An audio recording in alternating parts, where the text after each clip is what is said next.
அஸ்ஸலாமு அலைக்கும். இந்த மாதிரி சில்வர் தட்டில் இடியப்பம் இருக்கிறத விட ஓலத்தட்டில் இடியப்பம் நரிச்சோம்னா ரொம்ப சூப்பரா இருக்கும் டேஸ்ட்.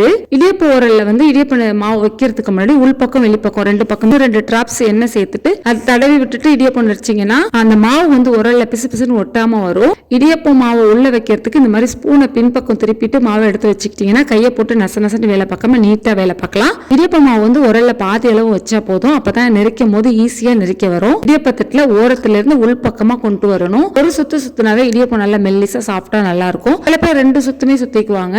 இடியப்ப மாவு நம்ம கரெக்டா குழைச்சிருந்தோம் அப்படின்னாக்க நெரிக்கும் போதே தெரிஞ்சு போயிடும். நல்லா கம்பி மாதிரி இடியப்பம் நெரிக்க வரும். இப்ப எல்லாம் நான் வந்து ரைஸ் குக்கர்ல தான் வந்து இடியப்பம் சுட்டுக்கிறது. மேல ஸ்டீமர் கொடுத்துருப்பாங்க இல்லையா, அதுல வச்சு இடியப்பம் சுடுறதுக்கு ரொம்ப வசதியா இருக்கு. சீக்கிரமா வேலையை முடிஞ்சிருது. ஏசி சேவ் பண்ண மாதிரி ஆச்சு இல்லையா.